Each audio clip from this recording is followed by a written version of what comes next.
Hey, what's going on everybody, and welcome to the first part in our tutorial series for SCoBi, the Signal of Opportunity Coherent Bistatic Scattering Model developed at Mississippi State University by the Department of Electrical and Computer Engineering's Impress Laboratories. So this tutorial, for part 1, we're going to be going over some basic concepts of SCoBi, generally talking about signal of opportunities, signal of opportunity reflectometry for land applications, and generally how to use our forward model in conjunction with our simulator to get some useful data for you. If you happen to have any questions at all, feel free to email us at impress@ece.msstate.edu. If you're interested in our research, or if you want to read up more on SCoBi, you can check out our website at impress.ece.msstate.edu. This is for version 1.0.0, and let's get right into our discussion. So first, we're going to give you a brief introduction to signals of opportunity. Maybe this is your first foray into this sort of research, and we want to try to get you a general understanding of what we're trying to accomplish with our model. And then we're going to talk about our model itself. Next, I'm going to go over, very briefly, mention the next parts of this tutorial. We're going to be talking about different use cases for our model and our simulator, specifically GNSS signals traveling through vegetation, P-band signals traveling through vegetation, and then P-band signals traveling through root zone soil moisture. Now, these aren't all of the use cases, but these are some pretty general ones that you can hopefully apply to some research or some area that you might be interested in studying. Finally, we're going to wrap up with an example on how to use our GUI, and that'll about do it for this video for part 1. All right, so signals of opportunity, if you haven't heard of it, is generally considered a new sort of third way for remote sensing. It's generally been conceived in the past 20 to 30 years or so, or rather not conceived, but experiments for it have been studied over the past 20 to 30 years. So before that, though, we've had 70 to 80 years or so of advancements in microwave remote sensing using what we see here at the top, active microwave remote sensing, typically done with radar or synthetic aperture radar, where you are sending out some sort of microwave signal pulse that's striking a target, and you're also using a receiver to listen for the return or the scatter of that microwave transmission. If you're looking at things from a passive microwave remote sensing standpoint, you're generally using a radiometer to monitor the natural emissions coming out of your target. It's generally dictated by the temperature brightness of that subject. There's a whole lot of gray body radiation and all sorts of fun things that go into that. But for signal of opportunity, it's you can kind of think about it as a application of active in a sort of sense. It's one in which you're using someone else's transmitter to isolate a signal that travels directly to your receiver that's designed to receive someone else's signal, or at whatever carrier frequency they're using. And it's also there to isolate a reflected variant of that signal.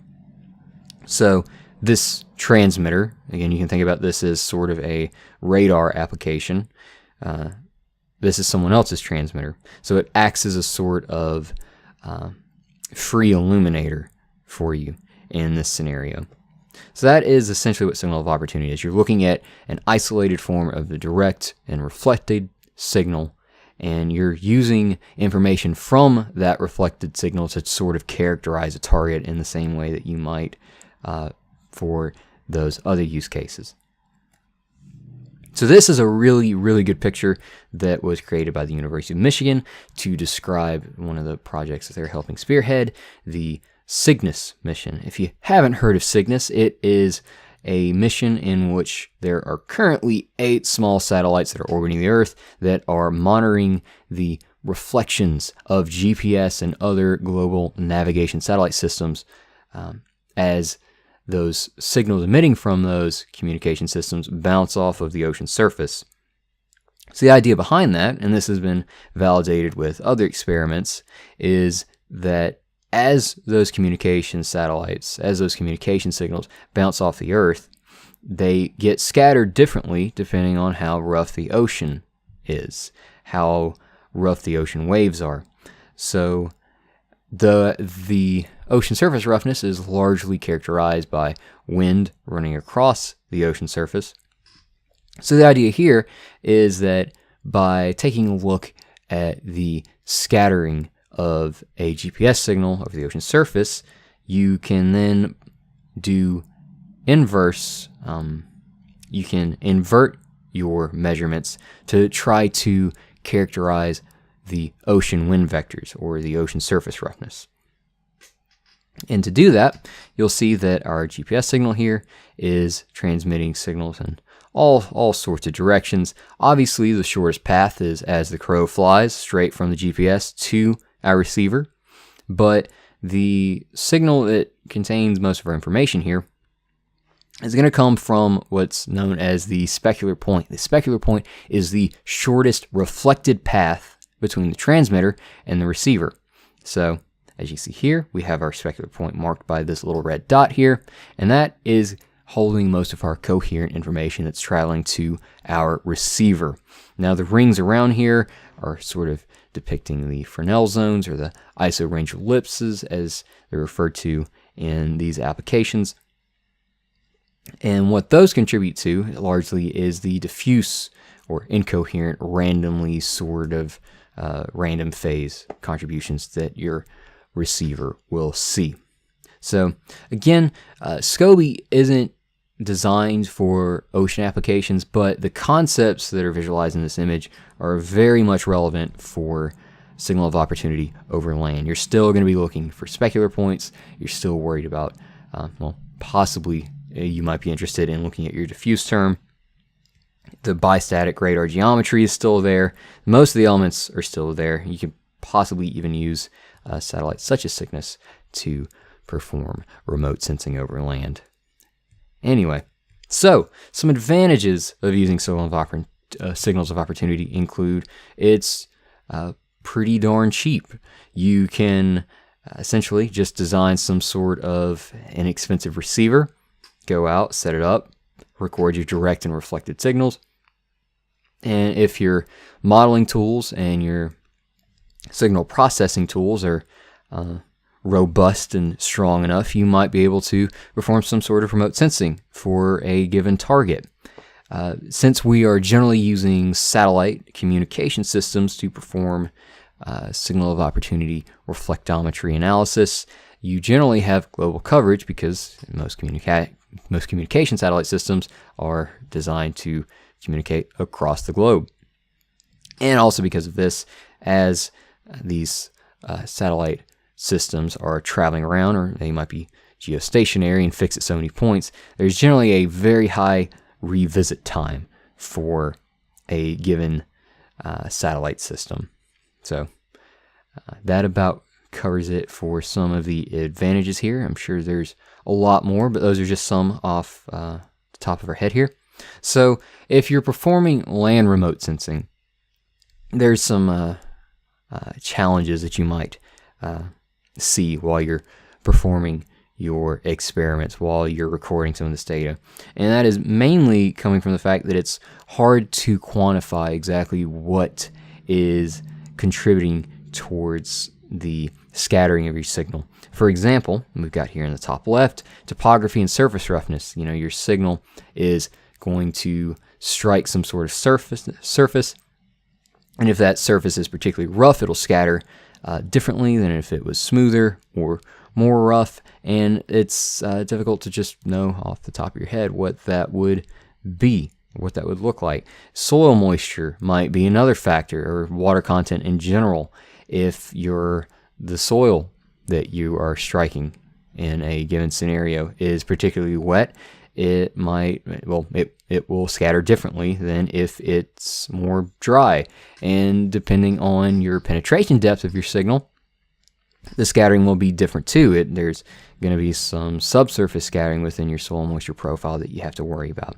Additionally, if you're traveling through any sort of vegetation, whether that's corns or some kind of plants or trees, or you get the picture, there will also be scattering due to both the geometry and the water content of those structures. And as I mentioned a minute ago, if you are worried about root zone soil moisture, there will be scattering from those subsurface elements. And additionally, you might have to worry about properties such as snow and the scattering that comes from those elements, or permafrost. So, to address these issues, our lab at Mississippi State has developed what is known as SCoBi, the Signal of Opportunity Coherent Bistatic Scattering Model.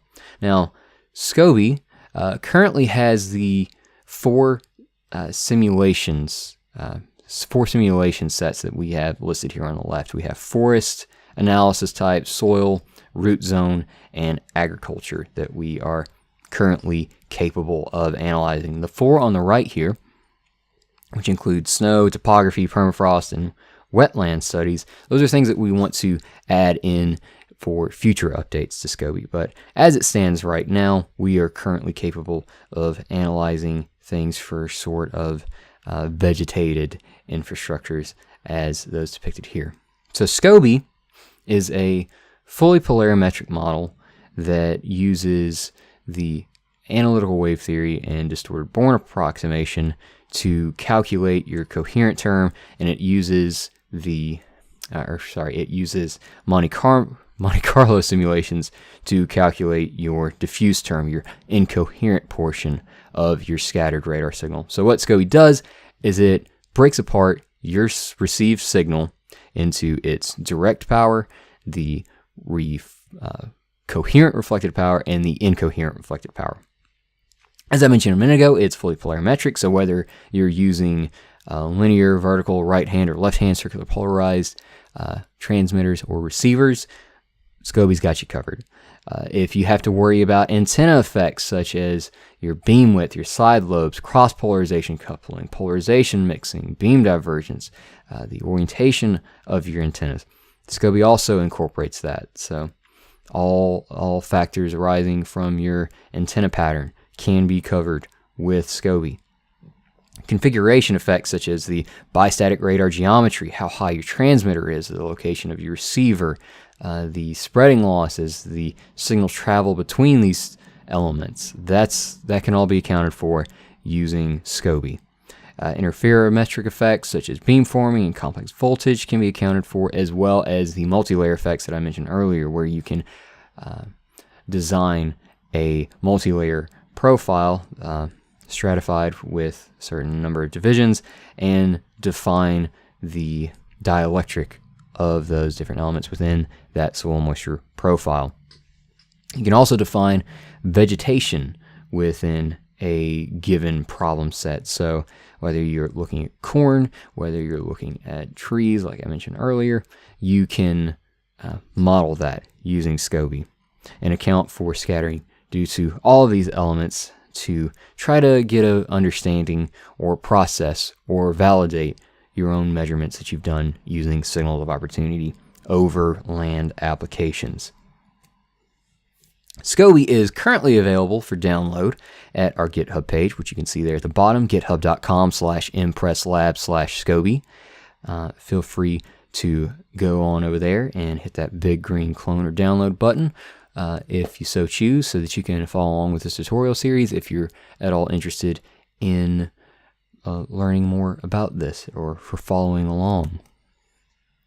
So if you happen to listen to me and go and download SCoBi from GitHub, you'll see that inside of the download there are going to be 3 folders that you see at the very top. You got Design, Docs, and Source right there at the very top of your file download. Within the Design folder, you'll see that we have UML files that are there to describe the SCoBi model in a couple different ways to try to help users who want to add to or just understand the model in general. to try to give everybody ways to visualize how our model works. We have documentation such as user manuals and developer manuals as well in the docs folder.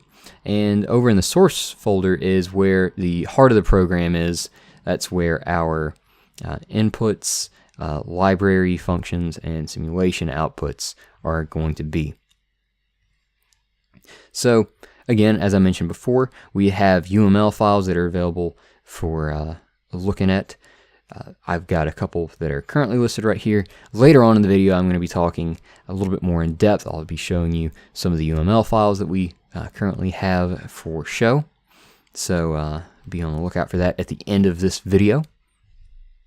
So for inputting things into SCoBi, you can sort of think of, let me back up real quick to try to break things down. So again, if we're looking at the source folder and we're taking a look at the three folders right here, input, lib, and sims, you can think about these three folders as a sort of input output of a black box sort of function. So if I have a function f of x that takes some sort of value x and outputs y, you can think that SCoBi is some sort of black box that has all of our functions and methods inside of the lib folder. It takes all of your inputs inside of the input folder and outputs everything in the sims or simulations folder. So that is generally the structure for SCoBi and the way that you interact with it. So if I sort of expand that input to lib to sims sort of workflow, there are 4 inputs generally that you're going to place into SCoBi to set up your simulation. There are going to be 3 Excel files called config inputs file, antenna pattern file, and the vegetation inputs file that will be fed into the GUI window. You'll type in a few parameters for your GUI window, and that will then be fed to the model itself and be outputted into your simulations folder. Now, that might not be the case for every scenario. For example, you may have no vegetation that you need to worry about, in which case you don't need a vegetation inputs file. You might use one of our available antenna patterns that we have inside the GUI window, in which case you don't need to worry about an antenna pattern file. Or both of those cases might be true at once, in which case you need one Excel input file, the config inputs file, and the GUI window, and that's all you're going to need. So those 4 elements, or 3 or 2 elements, are all you need to set up a simulation within SCoBi as of right now. So within those Excel inputs file, if you're going to be setting things up, there are 2 sheets that you'll find for the config inputs file. You see right here that we have dynamic and ground. Those are listing values such as the transmitter orientation and soil moisture values and RMS height of your soil, some factors that might be a little cumbersome to place into a GUI because you might have a lot of variations for these values. You might want to run just a lot of simulations at once, and that's kind of hard to force somebody to put all into one GUI window. So we wanted to make these inputs that are just might be cumbersome to input one by one in a GUI. Instead, we wanted to make it to where you could place them inside the model using a spreadsheet sort of system. So antenna pattern file can be designed in sort of the same way. It's going to have 4 sheets that are used to identify the normalized voltage pattern for your and cross polarization of your voltage pattern. And the vegetation inputs file will let you specify the layering of your vegetation that's going to be serving as scatterers, and it will also let you define the scatterers themselves within this vegetation in the kinds sheet. All of this stuff I'm going to go into detail in those 3 other videos that I mentioned where we're going to be walking through specific examples. I'm making it a point that I show you how to create these files from scratch if you wanted to, which you don't have to though, because we're including some default inputs that you could rename and save and fill in with your own values if you'd like. But point being, we're going to walk through how to set up these Excel files for your specific problem. All right, so simulation settings. Simulation settings will modify the way that you interact with the Excel input files and the GUI window themselves, and I kind of want to walk over them very quickly. Simulation mode, when we're talking about that, we're generally dividing it into snapshot or time series simulations. Ground cover can be divided into vegetation, bare soil, and ground structure will include single or multi-layer ground structures. So for simulation modes, we are offering, again, two of them, snapshot and time series. And snapshot allows you to input a few parameters to generate several variations for your transmitter position and RMS height of your soil and volumetric soil moisture within that configuration inputs file. And time series is more for designing very specific conditions for your transmitter and RMS height and soil moisture at discrete points in time. And let me try to explain that a little bit better. So here, again, I'm going to walk through the way that this is set up in a just a little bit longer in our next video. But here I just wanted to try to get across what's going on with a snapshot simulation.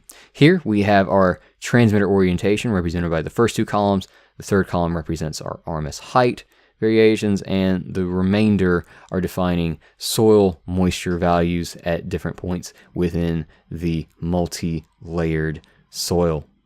So if you look here, we have 7 different values for the elevation angle. We have 2 for the azimuth angle, 3 for the RMS height, so on and so forth. So what this does is it essentially combines all of these elements individually. So 6 here, and the final one, you can go all the way through and then vary each one of these into all of these different combinations. So ultimately you're going to get 7 times 2 times 3 times 4 times 4 times 4 times 4 different combinations with just this small Excel input here that's, not even 10 lines. We're able to get almost 11,000 different combinations for just different configurations for your geometry and your soil. So this is a useful tool if you're hoping to generate just lots of information about a given scenario for your specific research needs. If you're wanting to be a little bit more precise with things, maybe you know exactly where your transmitter is as a function of time, and you know that it's only going to be between certain values, and you happen to know where and when, and you have more information and you want to narrow things down, you can use the time series mode. So here, each one of these rows represents one different simulation. So however many rows there will be that many simulations that are outputted for those different use cases. So that's the difference between those. For ground cover options, as the name sort of implies, if you have bare soil, you're not looking at vegetation. You're not worried about the scattering coming from some sort of vegetation layer. But if you do, you need to select the vegetation ground cover option so that you can account for your vegetation scattering. Your ground structure options allow you the option to either make your soil moisture one single layer, or you can divide that soil moisture profile into different pieces. We'll cover that in the last example that we're including in this series for the moment. So we'll get into the details behind that in just a little bit. Okay, so I've been talking about these examples up to this point. Here are what we're going to cover. The first example that we're going to take a look at is a GNSS signal that is traveling through some sort of corn canopy. So we're going to talk about how to set up the Excel input files, specifically the configuration input file and the vegetation input files. And we'll walk through how to set up the GUI window as well. We'll also be looking at how to set up things for a forest scenario where you're using a P-band signal of opportunity. We'll set up the vegetation input files again, the configuration input files again. And for this example, we'll be using a custom antenna pattern. I didn't put that as a bullet point here, but if you're interested in looking at defining an antenna pattern, be sure to check out this video. And again, of course, we'll be looking at the GUI window as well. for a multi-layer soil moisture problem using a p-band signal of opportunity, check out our 4th video, our example 3 video, in which, we'll be doing what I just said. So we'll set up our configuration input file. There's no vegetation, so we won't have to worry about it. And we'll be setting things up in the GUI window. All right, guys, thank you so much for listening to this introductory portion to SCoBi. I hope that it's at least somewhat useful to you. If you have any questions at all, feel free to check us out. Feel free to let me know. Send us an email. And I will see you guys in just a second so that we can talk about the next part of our video, the GUI window itself, what each of those values represent, and I'll see you in just a moment. Hey everybody, I am back and ready to talk about the GUI interface that we have included within SCoBi for the first part of our tutorial series. So to do that, we're going to go inside SCoBi like we talked about earlier, and here you see the 3 different folders that I discussed in the earlier part of the video. We're going to go into source and then the lib folder so that we can click on run SCoBi. I already have that open in MATLAB, so I'm going to go to it and hit run. So once you do that, you should be greeted with the simulation setting input page. Here you'll see that we have 8 options ready for you. Currently, the first 4 are available. I mentioned that earlier in the video, and the ones over here are not quite yet implemented, so hold your horses on that. Now, for this part of the tutorial, I'm just going to pick one at random, so I'll pick forest. Don't feel like you're committed to anything. If you do pick something at random, that window is just there for the program to initialize the SCoBi GUI inputs with default values. So if you feel like you made a mistake, maybe you're actually interested in looking at an agriculture study instead of a forest study, go ahead and click on agriculture, and you see that these boxes are filled with different default input values. So that's kind of the purpose of that. Again, the selections that you make there aren't commitments to the GUI itself. It's just filling in default values for your GUI. So let's talk about those default inputs. So again, over here, you can change the default inputs. You can sort of mix and match ideas here. For example, the root input is used if you want to do a multi-layer root zone soil moisture analysis, but there's no reason why you can't do that simultaneously while looking at a forest layer. So you'll just need to keep in mind which elements are required for the GUI window to accomplish that. And again, we'll go over that a little bit later in this tutorial series. So, simulation settings. The first variable that we see up here is campaign. The campaign name is a string that is used to save all of your outputs to. So, right now this is called default agriculture. So, whatever output SCoBi generates, it's going to slap a timestamp onto it, and it'll attach the string default agriculture to it. So, be sure to make it relevant to whatever you're studying. If you have a specific field that you went out and performed some signal of opportunity measurements on and you're wanting to simulate those, I'd probably name it something similar to that. We kind of talk about that within the user manual. But regardless, this is just to attach your outputs to a specific name so that things aren't just thrown willy-nilly into an output folder. Next up is the simulation mode. We got snapshot and time series. Again, snapshot is used if you want to generate a whole lot of values at once, and time series is if you want to specify each output of your SCoBi simulation. Ground cover lets you choose between looking at a bare soil profile or one that has some sort of vegetation that's going to scatter your signal before getting to that ground cover. Preferences include the option for a master simulations folder. That's to place simulations that you feel are pretty important into. For example, you may be just trying out random, I guess you'd say, geometries and other values that you're probably going to intend on deleting later. So if that's the case, and you've run through a bunch of random ones, and you finally got to a point where you are sure of what simulation that you need, the master simulations just creates a division in your outputs folder to store certain simulations to. You also have the option to write attenuation to an Excel file after the simulation, so that's there. These are just a couple little checkmark radio buttons. So for transmitter inputs, we have our frequency listed in megahertz. Right now we're using the good old GPS carrier frequency of 1575.42. The range to Earth's center, as you can imagine, that's the distance from the center of the Earth to your satellite position. In this scenario, we have 26,578 kilometers between those two distances.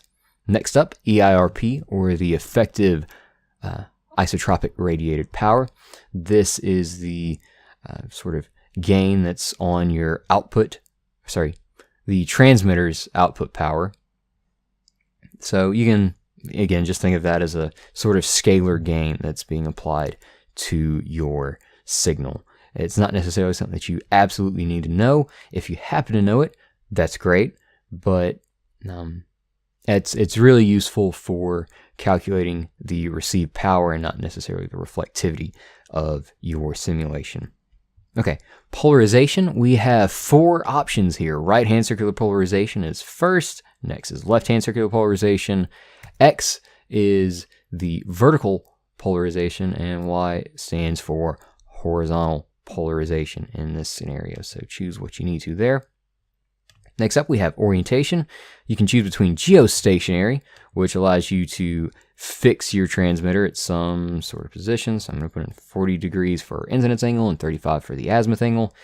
Or you can specify that it's varying. So whether or not you're doing a snapshot or time series simulation, you can go into the configuration inputs file and specify what angles your transmitter is going to be varying between, either as a function of time or as a consideration for the snapshot simulation mode. Next up is ground inputs. First up, we have the dielectric model. We have 3 different dielectric models to calculate the dielectric of your soil moisture profile, Dobson, Mironov, and Wong. And the ground structure can be represented either as one layer, so the dielectric model is applied to just one layer as a whole, or you can divide your layer up into several pieces and use a multi-layer scenario. And if you do happen to select that, we have 4 different fit functions that you can use. We'll talk about that a little bit more in the third example, where we're going to be taking a look at a bare soil analysis for a multi-layer soil moisture profile. So these are 4 options: discrete slab, second order polynomial fit, logistic regression, and third order polynomial fit. Next, we have receiver inputs. We're over here at the receiver inputs panel. Our altitude is 20 meters off of the ground. Now, I should point out at this point that SCoBi currently assumes that the Earth is flat. We're not assuming that if you go high up in the sky, possibly from an airborne or spaceborne level of distance, we're not assuming things like that. We're not taking into account the spherical curvature of the Earth at this point. That'll be something that we're working on adding in the future, but for now, let's just pretend the Earth is flat for a minute. Okay, so which you can do if you're only 20 meters off of the ground. So that's what this is for. It's not from the center of the Earth, it's from the Earth surface. Okay, gain works pretty much identically to EIRP from the transmitter side. This is the amount of gain that your received signal will take. It's a scalar multiple, I guess you could think of, written in decibels for your receiver. Polarization, again, is right-hand, left-hand circular polarization, and then vertical and horizontal polarization. Now, the orientation for the receiver is a little bit different from transmitter. First up, we have fixed, and that works essentially the same. We can fix our observation angle at 35, and let's just say 20. And for each simulation, we're going to assume that the antenna is pointed at a specific position. And that way, as the signal comes to your antenna, it doesn't, it can interact with your antenna pattern. It's, I'll explain by what I mean by that by talking about the specular facing. So with specular facing, your antenna is always going to be pointing its main beam right at the specular point. So what I was trying to say a second ago is that if you're assuming that you are facing the specular point, you're always going to be focusing your main beam at your reflected signal. But if you fix your antenna, then that reflected signal might come at a funny position on your receiver antenna's radiation pattern. So that's what's going on here. Now the antenna pattern input, we currently have two options defined, and eventually we're going to be filling in this cosine to the power n antenna pattern function. But for right now, we have a generalized Gaussian antenna pattern that you can define within SCoBi. Here you can define the half-hour beam width, the side lobe level, the cross polarization level, and the pattern resolution. Alternatively, you can use your very own file, in which case, if you select that, you'll see that this antenna pattern file went from being grayed out to bright white. I'll do that again so you can take a look at it. So now you can specify where on your hard drive you have an Excel spreadsheet that defines the antenna pattern for your specific problem. So with all that in mind, that's essentially how the SCoBi GUI works. The inputs file, you can click on here and it'll open up a little GUI window to select where on your hard drive things are. If you have, I should point out that if you've run SCoBi before and you've set up a simulation before, so you've filled out all of these little inputs the way that you want, you can load in old inputs. So here I named some garbage text, and you'll see that's completely different than what I had earlier. So if I go to run SCoBi, I'll have the, well, in this case I don't have that because I've already saved this, but that's, if I hadn't, SCoBi wouldn't be running right now. It would prompt me to save the inputs file first. But as it stands, we are now running SCoBi. That's really all you need to know. That save inputs button from a second ago would have saved it prior to running. But past that, that about covers everything for the SCoBi GUI. So next up, we're going to be taking a look at the UML design files that we've included with SCoBi. So I will be right back to talk about that. Hey everybody, this is the last part of tutorial 1 for our SCoBi tutorial series. In this section, I want to talk very briefly about the UML files that we have packaged with the SCoBi release. So to do that, we're going to go into the design folder and then to the UML-EA folder. And once you're there, click on SCoBi, and we're using Enterprise Architect to create and view these UML diagrams. So SCoBi was created to incorporate elements of both object-oriented programming design as well as procedural programming design. Now MATLAB obviously doesn't have object-oriented programming features, so what we've tried to do is mimic some object-oriented programming concepts within MATLAB, while also taking advantage of the more procedural techniques that MATLAB has to offer. So once you've opened up the UML diagrams, you'll see this little SCoBi folder. Within that, there's a behavior model, class model, and component model folder. We're going to take a look at the behavior model real quick, and within that, we have 3 more folders. And you can sort of think about the elements within this folder as a way to look at things from a sort of time series approach. So I've clicked on the UML diagram for Run SCoBi, and this gives you an idea of the way that SCoBi treats our inputs from beginning to end. So here you'll see that when you click on it, the simulator is going to start running after getting the input. It's going to check for the input and then run through all the different, I would guess you would call them classes that SCoBi uses to calculate your reflected power or reflectivity. So if you're interested in trying to grasp certain concepts that SCoBi uses from a perspective of time, I would definitely check out some of the activity diagrams that we have in here within the behavioral model folder. If you're looking at things more from a, package approach, the big guy to look at is within the class model, which can be seen right now. The SCoBi class model, which includes just about all of the functions that SCoBi uses throughout the throughout this version. So this isn't from a time perspective. It's just showing the links that what a particular module or class is going to use to try to get to the next step of each process. So things aren't necessarily listed in order so much as they are is mapping the relationships between modules from one to another.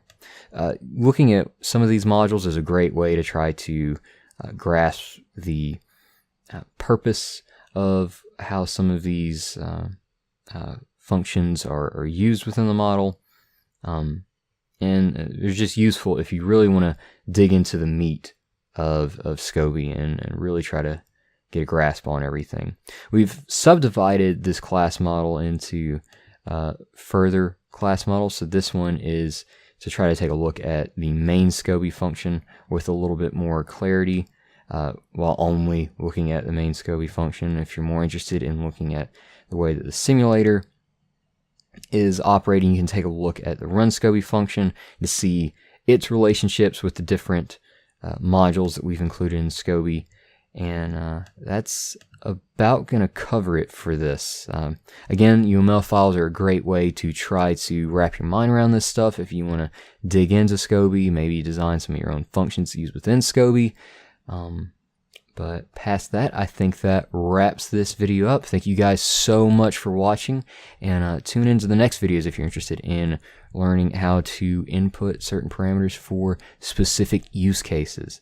Again, thank you, and feel free to shoot us an email if you have any questions.